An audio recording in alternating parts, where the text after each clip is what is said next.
Assalamualaikum warahmatullahi wabarakatuh.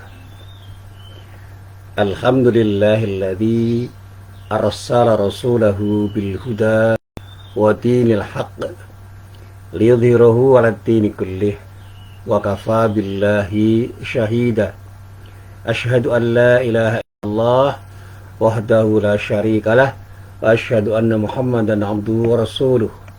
Allahumma salli wa sallim ala nabiyyina Muhammad wa ala alihi wa sahbihi wa man wala. Amma ba'd.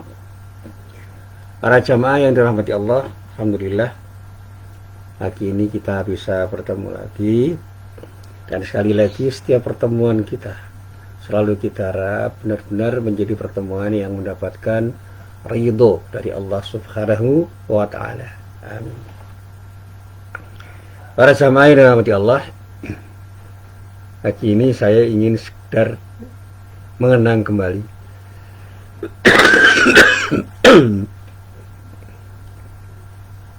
mengenang pelajaran-pelajaran yang diberikan oleh guru-guru saya. Ada guru saya yang sangat berkesan ketika memberi pelajaran, yaitu Pak A.R. Fahrudin, Abdul Razak Fahrudin. Itu kita kenal sebagai ketua Muhammadiyah yang lama, 22 tahun kira-kira dia menjadi ketua Muhammadiyah. Beliau itu adalah orang bijak, betul-betul orang bijak. Kebersahajaannya jelas, dan orang menilai bahwa beliau itu adalah orang yang tanpa beban ketika berbicara, karena ada ketulusan ketika ngomong, ketika berbicara, termasuk ketika mengajar. Suatu saat dia bercerita pada murid-muridnya, termasuk saya, waktu saya masih sekolah di Madrasah Mu'allimin Muhammadiyah Yogyakarta. Dia mengatakan begini, kamu boleh menjadi orang pintar, kamu boleh menjadi orang kaya, kamu boleh menjadi orang sukses di dunia ini, jadi apapun. Tapi yang terpenting, dari yang penting itu adalah kamu jangan lupa diri. Kalau orang sudah lupa diri, itu biasanya sulit untuk diingatkan orang. Lupa diri siapa dirinya? Kita ini manusia yang bisa salah, bisa lupa. Kalau salah diingatkan, jangan marah. Kalau lupa diingatkan, ya berterima kasih, jangan marah. Demikian juga kita ini kan cuma makhluk Allah, hamba Allah, yang oleh Allah diciptakan untuk beribadah kepada Allah. Jadi jangan lupa untuk beribadah. Kalau orang lupa beribadah, namanya lupa diri. Lupa dirinya siapa? Hamba Allah itu ya kewajibannya beribadah kepada Allah. Kalau tidak mau beribadah kepada Allah, dia lupa diri. Termasuk di dalamnya yang seringkali saya coba untuk saya renungkan itu adalah cerita tentang kepemilikan. Kita ini seolah-olah memiliki semua yang ada pada diri kita ini. Memiliki baju, memiliki uang, memiliki ilmu, memiliki rumah, memiliki tanah. Siapa yang memiliki itu? Tanah itu kan tanahnya Allah, yang dipinjamkan, diamanahkan untuk kita, agar kita gunakan dengan sebaik-baiknya dalam rangka untuk bersyukur terhadap nikmatnya yang telah diberikan oleh Allah kepada dirinya. Kita punya rumah itu bukan punya rumah, punya kesempatan untuk membangun rumah di atas tanah yang dimiliki oleh Allah, dan bahan-bahannya juga bahan yang dipinjami oleh Allah. Jangan merasa memiliki. Kita memiliki mobil, itu bukan memiliki mobil, kita punya kesempatan untuk membeli mobil dan menggunakannya. Ketika mobil itu diminta kembali oleh Allah dengan cara Allah, ya jangan marah, jangan kecewa. Kalau dalam bahasa Jawa, ojo gelo, ojo gelo, ojo gelo. Makanya kalau Pak R itu berbicara begini, kalau kamu punya uang disimpan di dompet. Ya, kalau mau ditabung, ya ditabung. Di mana Anda bisa menabung? Sudah, jangan disimpan di dalam hati, nanti malah luka hatimu ketika uangmu hilang. Punya mobil disimpan di garasi kalau tidak dipakai.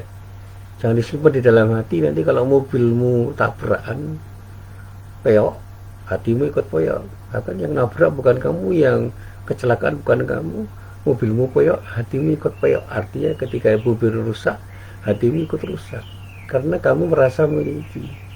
Jadi jangan pernah kita merasa memiliki sesuatu itu kemudian kita terikat dengan sesuatu yang kita miliki. Itu milik Allah yang diamanahkan oleh Allah untuk kita agar kita menggunakannya dengan sebaik-baiknya dalam rangka untuk beribadah kepada Allah. Itu saja. Kita diberi amanah untuk mengajar karena dianggap punya sedikit ilmu untuk diajarkan. Ya sudah, diajarkan saja. Jangan pernah tidak mau mengajar karena ilmu yang diberikan oleh Allah itu untuk dimanfaatkan. Jangan disimpan sendiri kemudian merasa hebat dengan ilmu yang dia miliki. Begitu diminta untuk ceramah saja ngomong sama yang minta, berani berapa, berani bayar berapa kamu. Saya tuh heran kok ada orang yang seperti itu. Nah, kita ini kan diberi ilmu harus terus berterima kasih. Ayo kita seberluaskan ilmu itu, kita kembangkan dan kita coba untuk kita informasikan kepada orang lain sehingga orang lain juga bisa memiliki ilmu seperti yang kita miliki, karena ini titipan Allah yang harus kita coba kita gunakan untuk beribadah kepada Allah. Itu saja. Itu cara berpikir yang sehat. Nah, kalau orang sudah mengatakan saya punya ilmu dan karena itu saya merasa hebat daripada yang lain, itu sakit jiwa, itu jiwanya yang sakit. Saya katakan kalau orang gila itu kan jelas dengan kegilaannya dia mungkin tidak terbebani. Kalau orang merasa dia memiliki dan kemudian pelit dengan apa yang dimiliki, dia tidak waras, jiwanya sakit. Dia sedang tidak memiliki tapi merasa memiliki, padahal apa yang dirasa dimiliki itu adalah milik Allah yang dititipkan oleh Allah kepadanya. Punya anak itu kan istilah saja, tapi yang betul dititipi anak oleh Allah, diberi amanah oleh Allah berupa anak, berupa istri, dan apapun yang ada di sekitar kita itu amanah dari Allah, termasuk amanah jabatan. Sekarang orang menjabat kok merasa hebat, ada itu amanah. Padahal jabatan-jabatan sekarang itu kan rentan sekali untuk kemudian diambil orang. Kita dipilih jadi apapun, boleh jadi ketua RT, satu saat bisa dilengsarkan oleh para pemilih kita. Dan kalau masa jabatan habis, ya mungkin ada pemilihan lagi, tidak dipilih lagi, mungkin juga dipilih lagi jadi ketua RW, jadi apapun lah gitu. Kalau jadi presiden itu kan karena dipilih, yang milih karena rakyat yang berkuasa, yang berdaulat itu ya rakyat. Kalau rakyat nggak mau memilih ya nggak akan jadi presiden, kan begitu. Jadi anggota DPR itu kan karena dipilih rakyat. Kalau rakyatnya nggak mau memilih ya nggak dipilih. Sekarang ini kan ada orang golput saja ramai, golput haram. Ya sementara kalau tidak golput milih anggota DPR-nya anggotanya begitu-begitu, gimana?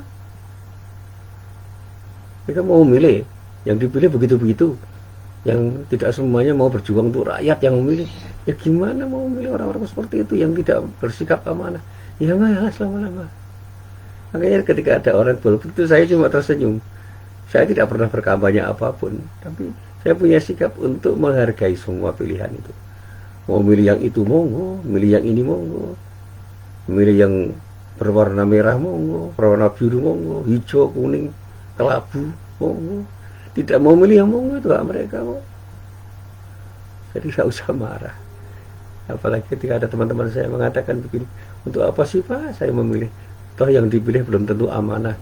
Saya diam aja. Walaupun saya merespon, saya respon dan senyum aja. Karena apa? Saya juga sadar bahwa tidak semua orang yang kita pilih itu nanti akan bersikap amanah. Kalau janji mulu-mulu, tapi begitu sudah jadi dan duduk di kursi, ya banyak yang nggak ingat. Kayak saya katakan, sekarang ini banyak orang yang sakit jiwa. Bukan dalam arti gila, bukannya. Punya gangguan kejiwaan, ya kira gitu kalau dalam bahasa psikologi. Punya gangguan kejiwaan, bukan sakit jiwa betul. Jadi orang gila betul. Ada gangguan kejiwaan yang mungkin berat, mungkin ringan, tetapi saya selalu berpikir begini, kalau kita itu tahu bahwa kita ini siapa, di hadapan siapa, di hadapan Allah siapa, di hadapan Allah siapa, itu insya Allah kita ini akan merasa sombong. Kita ini sadar bahwa kita ini makhluk Allah, hamba Allah yang diciptakan oleh Allah, pada saatnya akan dikembalikan oleh Allah, atas kehendak Allah, dan kita tidak punya kuasa apapun ketika Allah berkehendak. Makanya saya itu kalau pengajian saya katakan, saya hidup gak pernah memilih. Hidup itu ya sudah, itu pilihan Allah. Dan karena pilihan Allah, saya ikut apa yang dikatakan Allah itu saja.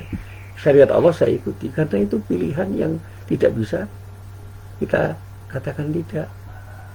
Kita harus mengiyakan apa yang dikatakan Allah supaya kita itu berjalan sesuai dengan aturan-aturannya, karena hidup ini diatur oleh aturan-aturan, dan aturan yang ada itu adalah aturan-aturan yang memang harus kita ikuti. Aturan siapa? Ya aturan orang yang mengatur. Nah kalau kita bicara siapa yang mengatur Allah, ya siapa yang mengatur Allah, gitu. Ya kalau diatur Allah, jangan pernah tidak mau. Nah yang mengatur kita itu orang yang memberi hidup kok, yang menghidupkan kita, dan pas saja juga akan mematikan kita kok kita nggak mau. Itu aneh. Kalau ada orang yang tidak mau ikut aturan Allah, itu aneh, itu jiwanya sakit. Nah para jamaah yang dirahmati Allah, sekali lagi ini pelajaran Pak R. Farudin itu saya ingat-ingat betul. Jadi kalau kita itu punya sesuatu, jangan pernah merasa memiliki sesuatu, itu titipan Allah saja. Apalagi punya jabatan, aduh, ringan sekali. Jabatan itu sifatnya sementara. Pada saat kita sudah udur, gak ada orang memberi amanah jabatan pada kita.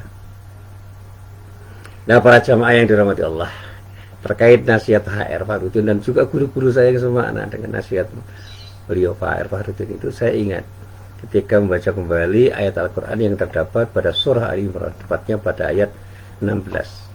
Di dalam ayat itu Allah berfirman, A'udzubillahi minasyaitonirrajim, Zuyyina lin-nasi hubbus syahawati minan nisa'i wal banina wal qanatiril muqantarati minadz dzahabi wal fiddati wal khairil musawwamati wal an'ami wal harf. Dzalika mata'ul hayatid dunya wallahu indahu husnul ma'ab. Dijadikan indah bagi manusia kecintaan pada aneka kesenangan yang berupa perempuan, anak-anak, harta benda yang bertimbun tak terhingga, berupa emas, perak, kuda pilihan, binatang ternak, dan sawah ladang. Itulah kesenangan hidup di dunia, dan di sisi Allah lah tempat kembali yang paling baik. Terbaik itu ya Allah. Tempat kembali yang terbaik itu ya di sisi Allah, itu aja. Jadi kalau saya bahasakan dengan bahasa sederhana begini, kita itu boleh mencintai apapun. Laki-laki mencintai perempuan boleh, sebaliknya juga begitu. Orang tua mencintai anak-anaknya boleh. Orang mencintai harta benda boleh. Harta benda itu macam-macam, ada emas, perak, di sini ada kuda pilihan, binatang ternak dan sawah boleh. Mencintai mobil boleh, mencintai rumah boleh, mencintai tanah yang merasa kita miliki, yang kita rasakan kita miliki boleh. Tetapi itu bukan milik kita sebenarnya. Itu titipan Allah, dan itu semua akan kita kembalikan pada Allah. Kesenangan hidup dunia itu sementara. Kesenangan hidup itu sementara. Makanya saya ketika ngobrol sama mahasiswa saya, ada mahasiswa saya itu, Pak, saya sedang tidak mau mengerjakan skripsi hari ini Pak. Kenapa? Sedang resah, sedang gelisah, sedang kecewa Pak. Kenapa? Saya patah hati Pak. Nah kenapa patah hati? Pacar saya menikah sama orang. Ya biar saja diikhlasin, doakan yang baik. Kamu mencintai pacarmu enggak? Ya mencintai, ya doakan orang yang kamu cintai supaya dia mendapatkan yang terbaik, itu aja. Itu yang namanya cinta. Mencintai seseorang itu berarti punya keinginan untuk memberikan yang terbaik pada orang yang kita cintai. Kalau kamu mencintai orang, dan orang yang kamu cintai itu kamu paksa untuk memuaskan kamu, itu bukan mencintai orang itu mencintai dirimu dan menjadikan orang sebagai budak cintamu. Itu yang namanya bukan I love you, itu I love myself. Saya cintai diri saya sendiri, dan karena saya cintai diri saya, maka kamu harus bisa menjadikan diri saya itu senang. Kalau kamu tidak mau menjadikan diri saya senang, saya kecewa. Itu bukan mencintai. Kalau Anda mencintai orangnya, sudah, orang yang kita cintai itu doakan mendapatkan yang terbaik dari Allah, gitu aja. Sehingga ketika dia mendapatkan yang lebih baik dari Anda, bersyukurlah, gitu aja. Mau dia punya pilihan yang dia pilih bukan kamu, ya sudah, doakan saja. Kemudian dia bertanya, Bapak berpikir begitu? Iya, saya itu pernah mencintai orang, dan orang yang saya cintai menikah dengan orang lain. Saya tersenyum waktu itu. Malah nikah sama orang lain. Akhirnya saya sadar, oh ya, kenapa saya harus kecewa? Saya doakan ya mudah-mudahan dia mendapatkan semua yang terbaik, itu aja. Dan kemudian apakah saya mengingat-ingat terus? Ya enggak, ya sudah. Wah, bapak bohong. Kok bohong gimana? Oh, yang mengalami saya kok. Ya, kan? Kemudian saya sadar bahwa Allah itu sudah memilihkan pada tempat yang tepat, di waktu yang tepat, siapa jodoh saya. Sudah, saya berdoa pada Allah, ya Allah, temukan jodohku dan berikan kepadaku kesempatan untuk mencintainya dan memberikan yang terbaik untuknya. Itu aja. Kemudian saya punya istri dan saya syukur itu pilihan Allah, bukan pilihan saya. Dan saya ridho dengan pilihan Allah itu, dan itulah yang membuat saya tidak pernah membenci siapapun, termasuk orang yang dulu pernah saya cintai itu. Saya masih ingat orang yang saya cintai itu siapa. Nah, tapi saya tidak pernah mengingat-ingat bagaimana saya harus bersikap seperti dia. Ya sudah, saya doakan mudah-mudahan dia mendapatkan yang terbaik. Karena apa? Karena dia bukan jodoh saya, itu aja. Wah, bapak bohong, kata mahasiswa saya. Lah kok Anda mengatakan bohong lagi, yang mengalami saya ceritai apa adanya. Ini yang menjadikan saya tidak pernah terbebani dengan apa yang saya dapatkan. Saya mensyukuri apapun yang saya dapatkan, dan itulah pilihan terbaik dari Allah untuk diri saya. Saya nggak pernah menyesali saya jadi dosen, jadi mubalik, jadi laki-laki, jadi bapak dari beberapa orang anak, jadi suami dari seorang istri. Saya nggak pernah menyesali, dan itulah yang selalu saya sampaikan pada siapapun di forum apapun. Jadi hidup itu nyaman, enak. Nah, para jamaah yang dirahmati Allah, nah, kebetulan saya ini orang yang sering baca cerita-cerita sufi.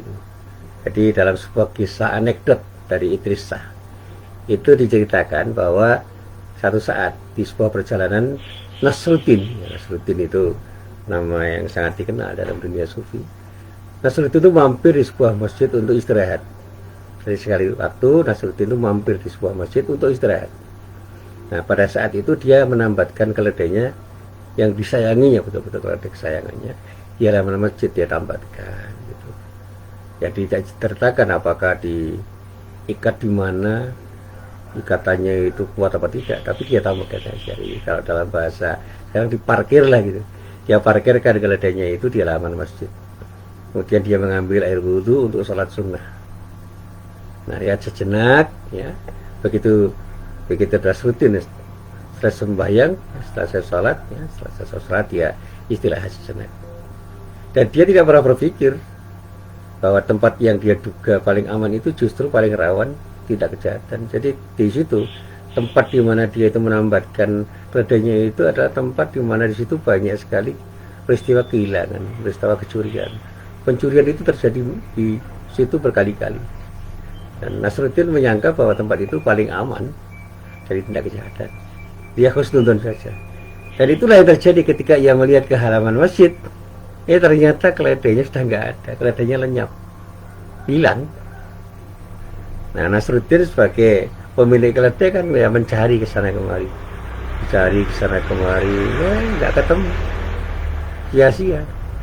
Dia tidak menemukan keledainya. Nah, ketika dia sedang mencari-cari, ada seorang jamaah masjid menghampiri dan bertanya, "Pak, ada apa Pak, kok seperti mencari sesuatu?"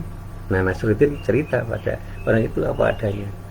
Nah, ketika diceritai oleh Nasruddin, orang itu terperanjat. Dia bercerita bahwa tadi ada orang yang membawa keledai itu dari halaman masjid. Jadi keledai itu dibawa orang dari halaman masjid, karena dikira orang itu adalah si pemilik keledai. Ya, ia biarkan biasa saja, sudah, biarkan aja orang itu mengambil keledainya sendiri. Nah, mendapatkan cerita dari orang itu, Nasruddin sadar bahwa keledainya memang sudah hilang, dicuri orang, bukan lepas dari tambatan yang dia coba untuk dia lakukan. Nah, apa yang dilakukan oleh Nasruddin? Nah, ini tebakannya begitu. Apa yang dilakukan oleh Nasruddin? Ternyata luar biasa. Sejenak kemudian ya sujud syukur, ya lakukan sujud syukur. Nah, tentu saja sujud syukurnya Nasruddin itu membuat orang yang ditanya oleh Nasruddin itu heran. Loh, kok malah sujud syukur? Kemudian ditanya, Mas, Pak, apa Anda kurang waras ya? Bagaimana mungkin Anda sujud syukur? Anda kan kehilangan keledai, kok Anda malah sujud syukur? Mestinya bersedih dong. Ya seharusnya bersedih kalau kehilangan ini. Ya. Disinilah kemudian Nasruddin menjawab, aku selalu melihat hikmah di balik setiap peristiwa yang terjadi. Jadi jawaban Nasruddin itu klise dan bisa dikatakan oleh orang lain pun. Dia katakan, saya selalu melihat hikmah di balik setiap peristiwa yang terjadi. Saya merasa bersyukur karena hanya keledaiku yang hilang. Karena saya masih beruntung, bukan diriku yang hilang, bukan kesadaranku yang hilang. Yang lepas hanya keledaiku, bukan kesadaranku dan bukan diriku. Nah, para jamaah yang dirahmati Allah, umumnya kita manusia, itu ketika kehilangan fasilitas duniawi langsung sedih, bahkan bisa gelap mata, marah, dan bahkan hilang kesadaran, kecewa berat. Akibatnya kita kemudian mengekspresikan tindakan-tindakan yang tidak normal dan bahkan rasional tidak rasional. Ada yang uring-uringan, mencari-cari kambing hitam, menyalahkan orang lain, dan bahkan bisa bertindak melawan aturan, anarkis. Ya, dengan kata lain, kita bisa kemudian kehilangan kesadaran. Kita punya penyakit baru kalau begitu. Nah, ini yang juga terjadi pada orang yang kehilangan sesuatu, yaitu post power syndrome. Jadi ada beberapa teman saya itu yang mengalami post power syndrome karena korupsi, karena sudah selesai bekerja, pensiun, jadi post power syndrome. Apalagi yang sudah pernah menjabat, post power syndrome itu bisa terjadi karena pernah berkuasa, pernah jadi orang hebat, tiba-tiba tidak menjadi orang hebat, jadi orang biasa aja.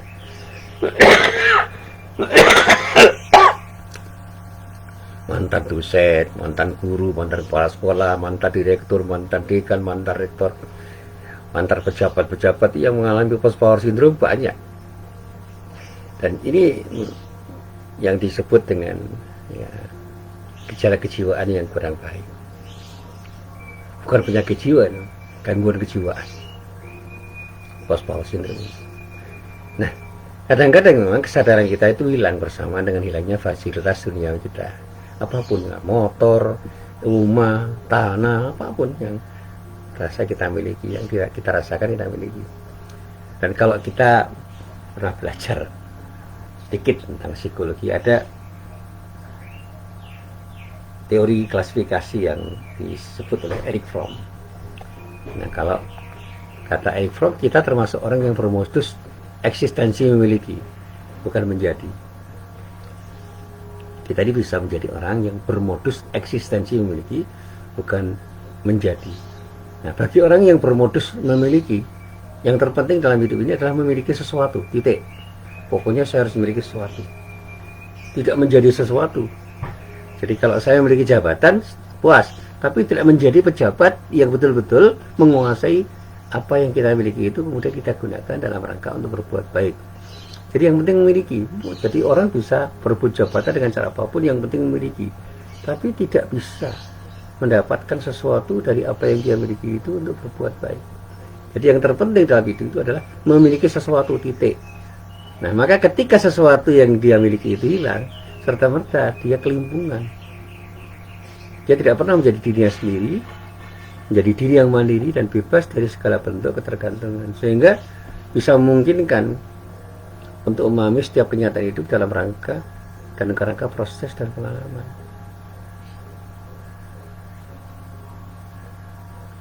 Jadi kehilangan sesuatu itu adalah wajar, dan jangan kemudian membuat kita kecewa. Yang terpenting jangan kemudian kehilangan kesadaran diri. Kita ini menjadi orang yang bisa memiliki apapun dan siapapun. Makanya ketika para ulama itu kehilangan harta, dia tidak kecewa. Tapi ketika kehilangan kesadaran untuk bermunajat kepada Allah, untuk berdoa kepada Allah, untuk ingat kepada Allah, kerasa dia. Makanya ada cerita, Imam Ghazali itu pernah dirampok oleh orang, dan hartanya habis dirampok. Tapi dia tetap tersenyum. Karena apa? Bagi dia, harta yang paling berharga itu adalah ilmu yang ada di dalam dirinya, bukan harta yang dirampok oleh orang itu. Ilmu yang ada dalam dirinya itu paling berharga. Makanya ketika kita ini kehilangan banyak hal di dunia ini, nggak usah kecewa. Kita masih punya kemampuan kok untuk memiliki lebih dari apa yang hilang itu. Kalau kita punya kesadaran hidup yang tinggi, bahwa kita itu punya kemampuan untuk memiliki apapun kalau kita mau dan berani untuk melaku dalam bahasa Jawa, menjalani sesuatu dan kemudian melakukan sesuatu untuk mendapatkan yang terbaik dari Allah Subhanahu wa Ta'ala. Jadi kalau mahasiswa tadi ngomong, kamu jangan pernah kecewa karena kehilangan kesempatan untuk mendapatkan calon istri yang kamu dambakan. Kamu harus yakin Allah menyediakan calon-calon istri yang mungkin lebih baik dari apa yang hilang itu. Ayo, jadikan dirimu pantas untuk mendapatkan yang lebih baik dari apa yang sementara ini Anda harapkan. Kamu sekarang jadi apa? Mahasiswa Pak, besok kamu jadi alumni. Kamu lulus. Kalau lulus kamu belajar. Mungkin nggak kamu jadi dosen? Mungkin. Ayo. Ketika kamu jadi orang hebat, punya ilmu yang memadai, punya kekayaan yang luar biasa, punya kepribadian yang menarik, punya banyak hal, itu yang mencari kamu bukan hanya orang yang sementara ini Anda harapkan untuk menjadi istrimu. Mungkin ada 1000 wanita yang mengharapkan dirinya menjadi istrimu. Sekarang ini kamu sulit mencari karena kamu bukan siapa-siapa. Jadilah orang yang didambakan orang, sehingga kamu gak usah mencari, banyak orang yang mencarimu. Saya ceritakan, saya punya teman yang lulus cum laude dan punya keterampilan yang luar biasa dalam berbahasa Inggris, dan tentu saja masih ada keterampilan lain. Yang sekarang ini kalau keterampilan lain yang di samping bahasa Inggris itu IT. Itu begitu lulus dicari banyak orang kok. Karena yang punya kemampuan seperti teman saya itu tidak banyak. Dia berada di atas rata-rata. Maka saya katakan pada Anda semua berkali-kali, be above the average. Itu nasihat guru saya, Pak Ahmad Mursyidi. Be above the average. Jangan pernah menjadi orang yang rata-rata. Jadi di atas rata-rata. Anda akan dicari orang. Tidak mencari sesuatu, dicari orang untuk menjadi. Kan Anda itu incaran orang lain karena orang lain butuh dirimu. Gitu aja. Jadi dalam kenyataan hidup ini Anda nggak usah kecewa dengan apa yang Anda alami, tapi belajarlah dari peristiwa-peristiwa hidup itu untuk kemudian mendapatkan sesuatu yang lebih baik.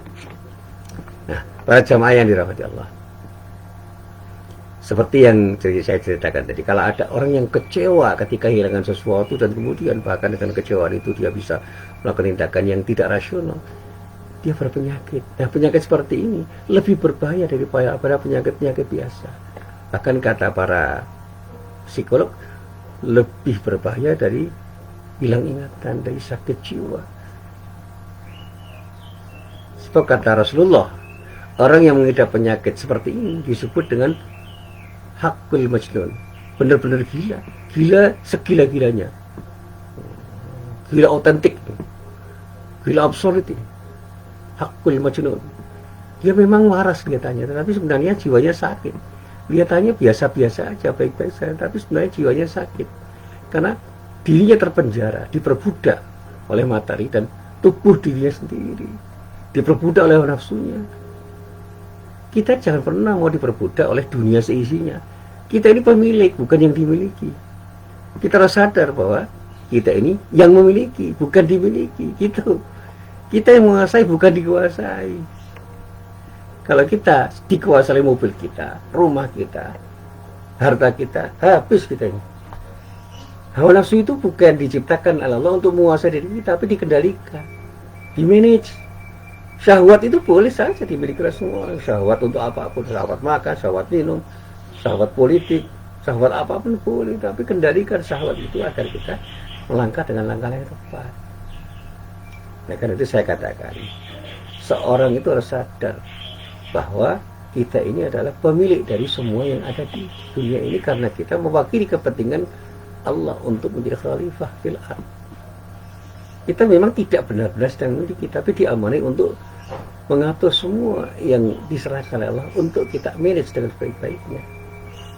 Nah, karena orang itu seringkali tidak sadar bahwa dia itu punya penyakit di dalam jiwanya, ya, jiwanya itu sakit, ya dia akan menjadi orang yang selamanya akan sakit. Apalagi kalau dia merasa tidak terjadi apa-apa dengan dirinya, semuanya beres, semua baik-baik saja, ini repot, kasihan. Dan kalau orang itu tahu, tentu ia akan mendatangi para psikolog untuk konsultasi, untuk melakukan terapi agar sembuh dari penyakitnya. Jadi sekali lagi, Jangan pernah kecewa dengan sesuatu yang hilang. Itu bukan hilang, itu diminta oleh Allah dengan cara Allah. Bersyukurlah karena masih ada sesuatu yang jauh lebih bermakna. Siapa? Allah, yang selalu akan memberikan yang terbaik untuk kita. Dan kesadaran diri itu penting. Jadi ketika kita kehilangan sesuatu, yakinlah bahwa Allah akan mengganti sesuatu dengan yang jauh lebih baik dari apa yang hilang itu. Dan ini yang selalu saya yakini. Ketika saya tidak punya kesempatan untuk meraih sesuatu yang saya inginkan, saya yakin bahwa Allah sedang menyiapkan sesuatu yang jauh lebih baik dari apa yang saya dambakan itu di kemudian hari di tempat yang lain. Dan itu yang saya upayakan. Saya nggak pernah kecewa dengan apa yang gagal saya miliki. Karena apa? Saya yakin, aku yakin ada hikmah di balik peristiwa yang terjadi itu, bahwa Allah sedang menyiapkan sesuatu yang lebih baik, lebih bermakna dari apa yang saya harapkan itu. Nah, para jamaah yang dirahmati Allah, endingnya begini. Apapun yang terjadi, kita itu boleh tertarik pada dunia seisinya, tapi jangan pernah kita dikuasai oleh dunia seisinya. Kitalah pemilik dunia seisinya itu, karena kita diberi mandat oleh Allah untuk menjadi khalifah fil ardh, khalifah di bumi ini. Ayo kita manage apa yang diberikan oleh Allah itu untuk kita jadikan sebagai sarana untuk beribadah kepada Allah. Kesadaran kita untuk beribadah itu jauh lebih tinggi nilainya daripada kesadaran untuk memiliki semua yang ada di dunia itu, sehingga apapun yang ada di dunia itu akan menjadi sarana yang terpenting dari semua yang diberikan Allah untuk menjadikan diri kita semakin dekat kepada Allah Subhanahu wa Ta'ala. Jadi ilmuwan, jadilah ilmuwan yang rendah hati. Jadi hartawan, jadilah hartawan yang rendah hati. Jadi penguasa, jadi pejabat, jadilah penguasa, pejabat, pemimpin yang rendah hati. Untuk selalu ingat bahwa ini amanah Allah yang diberikan oleh Allah agar kita lebih dekat kepada Allah dengan cara beribadah kepada Allah dengan sebaik-baiknya. Mari kita bangun kesadaran diri kita untuk selalu beribadah kepada Allah dengan sarana yang diberikan oleh Allah. Jangan pernah kita dijebak dan dikuasai oleh dunia seisinya, sehingga kita tidak punya penyakit yang disebut wahan. Cinta dunia dengan cinta mati, dan kemudian takut mati karena kita merasa kehilangan ketika kita mati dan dipanggil oleh Allah untuk tidak memiliki dunia seisinya. Serahkan semua kepada Allah, hidupi diri kata dengan cara berpikir yang tepat, raihlah nikmat Allah dengan cara yang terbaik bersama Allah. Insya Allah kita bisa. Mari kita bangun ketaatan kita kepada Allah dan selalu sadar bahwa Allah akan memberikan sesuatu yang baik untuk kita dimanapun dan kapanpun kita berada. Inilah apa yang bisa saya sampaikan. Mudah-mudahan bermanfaat. Billahi taufik wal hidayah. Wassalamualaikum warahmatullahi wabarakatuh.